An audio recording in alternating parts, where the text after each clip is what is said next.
Good afternoon, everybody. It's Gary here. I don't normally record in the afternoon. That's not when I'm not really creative in the afternoon. But I had a wild hair today, man. I was out, had to go to Home Depot. I had to do some errands. I had to go grocery shopping, and I hate doing that. I wish I had a maid. I wish I had a maid, and I wish I had a private chef. That's what I wish I had in my wish board of worlds, but I don't, so it's all me. But I have a good one today. I got a really good episode, and I was thinking about this. I thought, you know something? I keep on coming up with content that stories of things that happened to me while at work and other things like that. I'm trying to work on the lighting in this place. The lighting really sucks. I'm not going to spend a lot of money on lighting. So anyways, but this one's about why I'm still single at 65. But it really has nothing to do with me. But there's a reason for this conversation. It's a reason for this episode, entitled Broken Vow. So what I'm going to start it is, okay, how are we going to go with this? Because I have so much on my mind with this. All right, so it's about marriage and commitment and relationships in today's world. How they've changed drastically. Because when I was a kid, I was born in 1960, and my mom was the oldest of 10, and there was 5 girls and 5 boys in her family. And when they got married, when they all got married, they stayed married. There wasn't any divorce in that family. There was no divorce in that family. None of them got divorced. They stayed together. They may have been miserable. Doesn't matter. They raised families. They had kids. I mean, Catholic family, they had cousins out the ass. I mean, my poor grandmother, she was a baby machine. God, I mean, can you imagine? Can you imagine squeezing out 10 kids, 10 bowling balls? Fuck and that. So anyway, so that's how that started. And there was really, marriage back then, they married for love. That's when love still existed in America. You know, and of course there was still that control balance, but I'll get into later, but because women have all the control. You know it. If women out here watching the show today, you know women have they have all of the power. A simple illustration I will share. And guys call this. I had a few buddies call it. It's called the vaginal wrench. Right there. It's called the wrench. They could turn this sucker any way they want to get exactly what they want out of you, until they get it. So that said, the vaginal wrench. I won't use that again. I won't use that term again. But that's what they call it. I don't call it that, but that's what they call it. God, I wish I brought a fan in here today. So in today's, so let's fast forward to when I was in my 30s, late 20s and 30s, and actually late 20s, mid to late 20s. All my first cousins were getting married off. I went to a zillion weddings.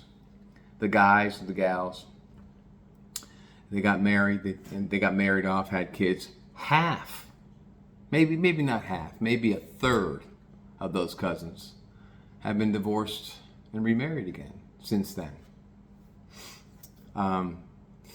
So the power struggle, you know, and I'll go into that in a minute.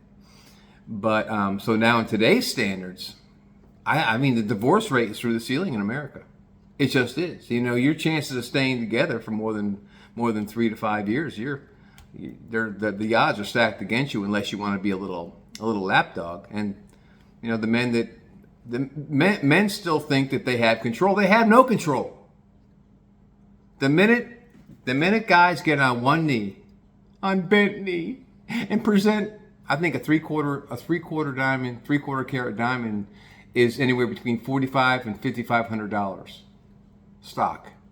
That's not even with any settings around the ring. So that's a 3/4 carats, not sufficient. They got to go more than that because they got to compare. The girlfriend's got to compare their other girlfriends. Well, my diamond's bigger than yours, you little slut. Look what he got me, a 2-carat diamond. It's surrounded with emeralds. Oh, see, mine's bigger than yours. This is where size matters, girls. Size matters with the ring, girls. You don't think they talk about that shit? I know they talk about that shit. I hear stories. So anyways, let's go back to the story at hand. So the guys, they lose all control when they get down on bent knee. They don't know it though. In today's standards, guys, they get down on one bent knee. Let me turn this off. It's getting thrown off too much heat. Yeah, we can get through this. You guys can see my face. They don't know they are giving up control. The guys get down on bent. See how many videos and stuff you see on Instagram and YouTube and stuff like that where a guy proposes to a girl in public, and the first thing she does is this. She puts her hands over her face. It's like, oh, no, they do that for a reason. Because what they're really doing, and you can't hear them because they're saying it very quietly, but they're going, oh, I got you now, motherfucker. I got you now. I'm going to control you. You have no idea how much I'm going to control your ass. But you can't hear them say that, but that's what they're saying. They're saying it very quietly. I got you now. I got you by the balls. Oh, that's what they're saying, but you can't hear it. You can't hear it. They're saying it very, very quietly. I say that extra loud so you know exactly what they're saying. That's why they put their hands over their face like they're happy. No, they're covering their mouth because they can say that. I got you by the balls now, buddy.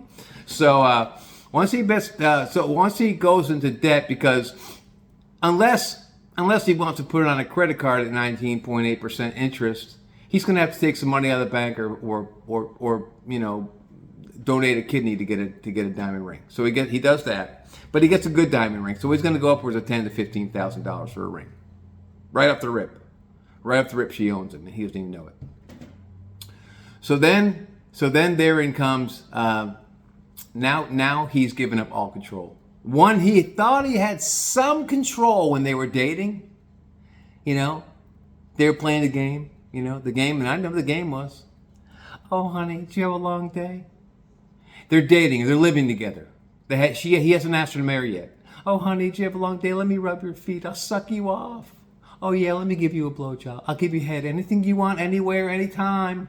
After I do that, we can go upstairs and I'll climb on that monster and I'll ride it like Zorro. Anything you want, baby boy. I'll take care of you. This is going to be the beginning of many times in the sack. That's all they want to do is fuck.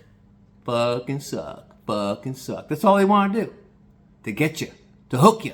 To give you the hook. They set the hook. See, they set the hook when you ask them to marry you. Then they got one prong in your fucking mouth. The hook is set. Oh, the hook is set. The hook is set. They got your ass. Then the wedding hasn't happened yet. So they still got to play the sex game with you. Oh, whatever you want, honey. Let me go down on you again. We could do it in the front seat of your dad's car. Oh, yeah, in the garage. Anywhere, anytime. Well, they aren't married yet. So they got to still play the sex game. Oh, yeah, I'll take it in any hole. Anything you want, honey. Anything. Oh, where do we get married? Hold on a second. Man, okay, I gotta reel in those I gotta reel in the graphics, Gary. I can't get into that graphics shit, Gary. Just be good. Be good. Try to get through this program. I feel very passionate about this, by the way. So then she goes to her parents. Mommy, Daddy. Let's use the guy's name. We'll call him John. John's asked me to his hands in marriage. Oh, and the mom starts crying, and she puts her arms around her daughter, and they're crying, and the father's going, oh, Jesus Christ. That poor boy has no idea what he's gotten himself into. Oh, my God. Oh, my God. Oh, my God. That's what the father's thinking, because the father knows now. He knows. He knows what's going on. And he's all saying, oh, fuck, and I was going to buy that extra property in Florida for my wife and I to go out and me to go play golf with my friends. That's going to be over because I got to pay for a fucking wedding now. Oh, shit. But he's not saying that. He's thinking it, So he's never gotten control of the hubby. Now, 20 years married to the same person. 30 years married to the same person. He's never had control. He's got to have the secret stash under the floorboards in the bedroom, chucking $100, $200 a week out of his paycheck in there to hide the shit from her. I need new golf clubs. You're not taking that money out of the bank account for golf clubs. You have perfectly good golf clubs. Oh, yeah. That's the kind of shit that goes on behind closed doors. I hear it from my buddies. I hear that kind of shit. Those poor guys. Anyway, so moving forward, she says, I want the perfect wedding. It's my day. It's going to be my day. And I want 6 bridesmaids. And honey, you're going to have to come up with 6 guys that you know. I know you don't have a lot of friends, but baby, I tell you what, I'll help you with it. I'll help you with the planning. They have this grandiose wedding. The cake is like 5 stories tall. They invite like 300 guests. The father of the bride, he ends up spending close to $100,000 on the wedding. Easy. Country club, limo services from the church, everything. Everything. 100 grand? I know when my sister got married, my dad dropped a cool 100. Oh, yeah. Yeah, he had to pay for a country club he didn't belong to. Oh, yeah. Oh, yeah. Taking it in the ass, Dad. Little girl's getting married. You better pay, and pay. So anyway, okay, I got graphic again. I gotta be careful. Excuse me, please. It's a game. And now they get married. You may kiss the bride. Pulls up the veil and gives her a kiss as if, where's that mouth been, right? So and then the people in the audience are crying and they're dabbing their tears. Oh, she looks so beautiful. Doesn't she look beautiful, Herman? Wake up, Herman! God damn it, doesn't she look beautiful? Oh yeah, the women are crying. Then they have the reception and the band and all the bullshit and all the shit. Right? This thing's tripod better not fall. It's a brand new tripod. I'll be pissed. Anyway, so move fast forward to the honeymoon. Because he had to take money out of his savings account. John had to do it because nobody gave cash gifts at the wedding. So now she wants to go to Hawaii for a week. He's thinking, fuck me. Hawaii? Honey, why don't we go somewhere like Florida or Puerto Rico or Cancun? It's a lot nicer and it's closer and it's cheaper. She goes, oh no, honey, come on. Let's spend a little bit of money. We only get one honeymoon. We only get one honeymoon. And so he goes, oh, I suppose. I mean, I'm already in hock for $15,000 on a diamond. Of course, he didn't say that out loud. He's thinking it. Huh? $15,000 for the diamond. What's another 5, 6, 7 grand? It's going to cost me about 25, 30 grand for everything for the hotel, everything for a week in Hawaii. I just know it. God damn it. He's thinking that. He doesn't realize that this is at the beginning of the nightmare. This is the beginning of the nightmare, yo. It is. I've heard guys talk about this, but I'm giving you my bird's eye view. The bachelor's bird's eye view. The pain I saw my friends go through. So then there's a time when they're married. Now they're married. And he's got to come back to civilization. And they get, his father, the groom's father, buys him a house. Those days are over. I never had a house paid for. Anyway, so he buys him a little condominium in a nice, quaint little area town, and a little picket fence around the front. Blah, blah, blah, blah. So now he has to work 50 hours a week. He's a top sales agent for a big company downtown. He made about 65, 70,000 last year, which ain't gonna be enough. So now he's got to slave away. He works on commission. So now he's working 50 hours, 55, 60 hours. Never sees the wife, which is fine because her legs have now closed. Her legs have closed, people. Oh yeah. The marriage, those legs are closed. He gets it maybe once a week now. I had a friend of mine, this is no lie, I'm going to shift gears very quickly and I'm going to go back to the story. His name was Bruce. And he worked at one of the locations that I worked in. And he told me a story about his wife.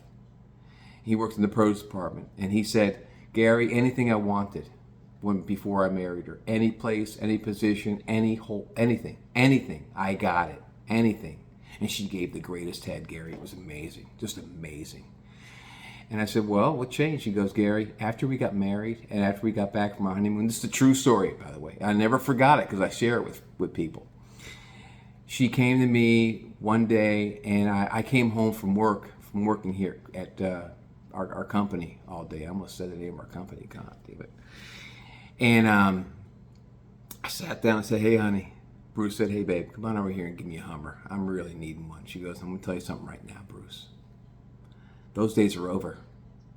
That is vile and disgusting. Those were the words you used, vile and disgusting. I'll never do that to you again, ever. Ever. Now we're married. We're going to take it a different way. That's what he said. So now let's go back to the story. So now he's working his ass off, killing himself. Killing himself. He never sees his wife. Never sees her. It's hi and goodbye, hi and goodbye, hi and goodbye. He comes home from a long day at work. He might want to get a scotch. He'll say, like this one day, he's off on weekends, so he comes home on a Friday. He's just exhausted. The last thing he wants to do is to deal with his wife bickering and bitching about anything. But that shit has to start in this. She's playing a chess game. He's still a pawn on her chess set. Give it about 6 months, and then she'll start turning the screws. She'll take the wrench and go click, click, click, click, click, click, click, click, click. She'll start turning the screws on him. And he says, honey, I've had a long week, real long week. I'm exhausted. I'm tired. What do you say we just sit on the patio and enjoy each other's time? We could talk about your day, what you do this week, and blobbity, blobbity, blob, blob, puke, and puke some more. Although he doesn't want to talk about his wife. He just wants to relax and have a cold scotch on ice. So she makes him a scotch. Good woman makes him a scotch on ice. They sit there on the patio and they're drinking their cocktails. They've not been married a year yet, and he says, and I've heard this from a friend a long time ago, but I'll share it. He says, tomorrow's Saturday, and the guys, they've been bugging me to play around the golf with them. Oh, no, John, baby, I tell you what, we have things we have to do. There's rooms I want to paint in this place. I want to change the carpet in the living room, and I want to change the carpet in the bedroom. So we have to go shopping for that stuff. Honey, no golf. That is out. You can play some golf later on down the road, but that shit is over for a while. You have to get responsible now, John. You have to get responsible. So the sweet honey little angel over here that did anything and everything before they got married is now turning into the bitch on wheels. The bitch on wheels. You will do what I say. You will do what I say, God damn it. You get your ass off that couch. Oh, yeah. So then the sweetness goes away and she turns into her cloaking device fails. She becomes this evil demon to get what she wants. And no sex. Oh, God, no. The sex is gone. Those days are over. If he gets laid once or twice a month, because that's what happens. I've heard that from guys I know. Gary, the sex went from every day in any position and anywhere to maybe twice a month because she was busy with her girlfriends going to lunch and playing paddleball at the club or playing cards. She was exhausted. She didn't have the time. And if I got any, it wouldn't be missionary position. She would bend over a chair and let me hit it and quit it. The sex department's gone, guys. Gary, it's over. I don't know what I signed up for. Gary, what do I do? Oh, God, yeah. They're in a trap. They're fucked. Fucked. I'll back up really quickly. I mean, the women in watching this shit, they know. They know women have all the power. Sometimes guys never get it. Guys might go 20 years. If they make 20 years in the same marriage, which God bless them, they probably won't. They'll probably make it to 2 or 3. They don't realize they gave up all the power until it's too late. Then they're nothing. Then what happens? A year goes by, and he's finally getting out of debt. He's finally back at 500. He's got money now going from his paycheck to his 401k again. With his financial planner, yeah, John, we're right back to where we need to be. We're getting that money put in the bank. We're going to get you out of debt. We're going to get right where you need back in the 401k we had planned for you. Honeymoon's paid off and everything, all the expenses are paid off. He's set. He figures I'm fat. I can have a little extra money for myself. And then she comes in one day and she goes, John, honey, I have news. I have great news, honey. I'm pregnant. I'm pregnant. We're going to have a family. And he goes, baby, I thought we were going to talk about that. I thought we were going to plan a family. Don't you give me that shit. You had no problem blowing your juice in there. No. We're having a family, goddammit. You better get your act straight. You better change that attitude. We're having a family. I heard this gal Christina talk to her husband about just like that in front of me, giving him shit in front of me. She talked to him just like that in front of me. Real class act. So he's thinking, now I'm fucked. Oh yeah, this is just the beginning of the poor lad's suffering.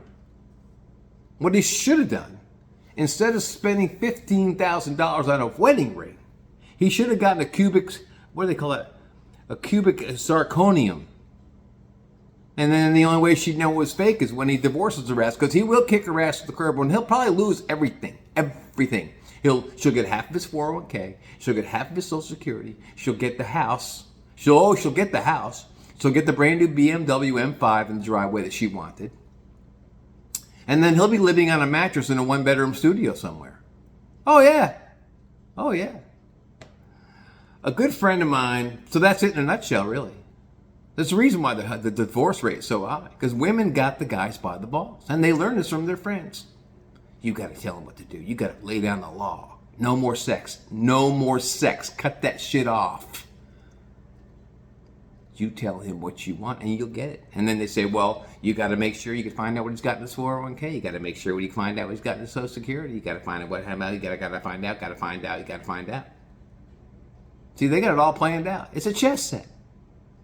It's not love. It's control. Call me jaded, people. Call me jaded. Because I've had my female friends say, well, Gary, you're jaded. No, I'm a realist. I am a fucking realist, and I see it. I've seen it in living color for the past 25 years. There's a reason why I'm not married. I've been in love twice. Caught one cheating on me, so that went left of center. And the other one just found someone else to shack up with. She thought she was making out better money with another guy. Turns out he ended up being a loser and cheating on her. So I dodged 2 bullets there. 2 bullets. Anyway, so a good friend of mine who's now gone. He had a rare illness.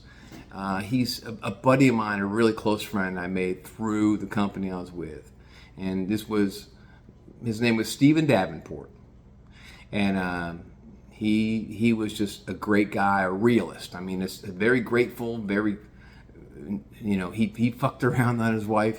He loved his wife. He goes, Gary, I got my queen.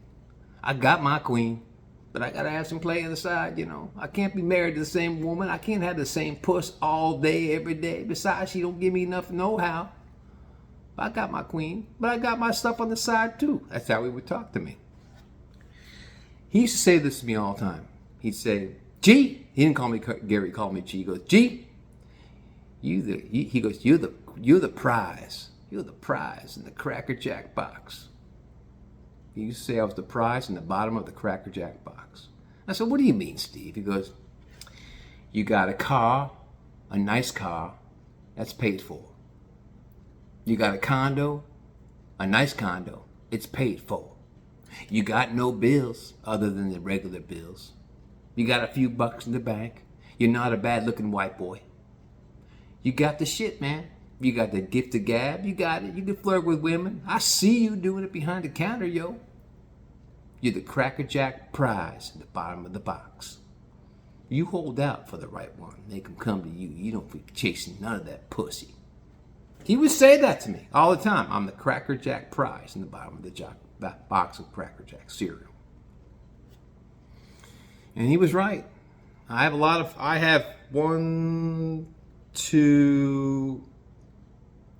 3 guy friends that are single like me and never been married.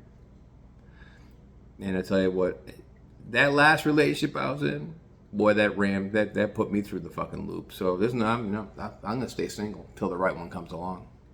And if the right one doesn't come along, guess what? I'll still get to do whatever the fuck I want to do because I don't have to answer to anyone. I don't answer to anybody. So yeah, I used to hear, I heard my friend Stephanie say that to her parents when she got married. This was back when I was in my 20s. She said to her parents, "It's going to be my day. It's going to be my day." I'm like, really? This is the girl that was on my co-ed softball team. It's going to be my day. She's now divorced. I would say that half of the people I was talking about in this show, maybe there was like I used 4 people off the top of my noggin of people I know that are married and divorced. And the longest one lasted like 12 years. And all those guys, they don't have any money. They're finally divorced. They lost almost everything. Everything. And then they're paying child support and alimony. Oh yeah. They're fucked. They got it up the Hershey Highway. What did they get? I got the Hershey Highway, Gary. That's what I got. I got the Hershey Highway. I got screwed. How come you didn't tell me about this shit? I said, I tried to tell you, man. I tried to tell you not to marry her. I tried 2 guys. I tried to tell them, don't do it. Don't marry her.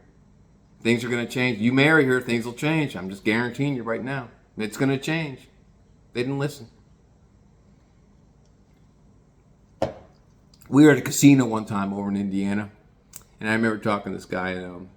His first name is Phil, and he's one of the divorced ones. He's one of the carnage, I'll call it.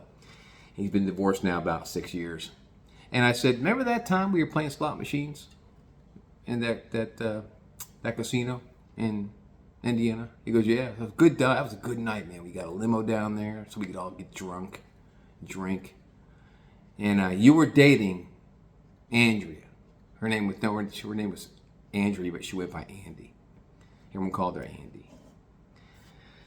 And Andy was cool as fuck, but she had him by the balls. She knew it. We all knew it, but he didn't know it. He didn't know it. So I said, she had you. Here we are playing. We were playing slot machines. We were drinking beer. We were having a good time. You had World by the Ash. You had her as your girlfriend, and then you went and ruined it, and you got married. You ruined it. You ruined it, and on top of that, you ruined your life. So how long did it take you to get out of debt? I can just imagine. Probably took you a whole part of like half a lifetime to get out of debt. And these guys are all still living in he's living in a studio apartment, never did move. He's driving a used car. He had a really nice pickup truck. He had a Ford F-250. He had to sell that to pay for alimony. Poor fucker. I was thinking about that today. Only because one of my neighbors in my walk this morning was saying, Gary, we've never talked in length before. I was walking around the neighborhood this morning, and she said, we've never talked in length before, but are you married? And I said, no, I'm not married. She goes, have you ever been married? I said, no. I'm a smart guy. I'm not gonna go down on bent knee and sign my whole life away. And she started laughing. She was an older lady too. I don't even know her first name, but I know she lives on the other side of our neighborhood, and she walks every morning too. She's probably in her 70s, in great shape for her age. And she just laughs. She goes, you got them figured out, don't you? I said, oh yeah, I got them all figured out. I know what it's all about. It's a game. She goes, never used to be when I was younger. I said, it is these days. Every comma next to his bank statement anymore makes his penis 3 inches longer. That's how they see it. Well, God, he makes 7 figures. Oh, his penis just got a little bit bigger. Oh my God, I'm so happy. I'm gonna get to have that new car. Oh yeah, man, poor fucker. Loses it all, loses everything. And there is the broken vow. Marriage. They should change the vows in the wedding vows. They should change the vows not till death do you part, till divorce do you part, because it's coming. And they don't see it. Look at the divorce rate in America.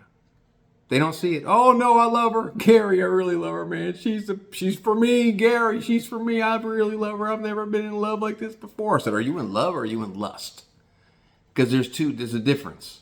There's a difference between the two. You sure you're not in lust? Or are you in love? You go, oh, well, a little bit of both, but she's for me. Well, that tune changed after about 1 year of marriage. Oh, yeah. Got him by the balls. Anyway, enough of that program. Went a little longer than I wanted to go. 30 minutes. God damn, Gary, you got to learn how to shorten these things up. People have lives. They can't sit here all day and watch this shit. All right, well, thanks for listening to me and tolerating the bull crap. But I enjoy talking every time. I love it. I love doing these things. Gives me something to look forward to. Yeah, I'm pretty jaded. I know I'm jaded as hell, but smart guy.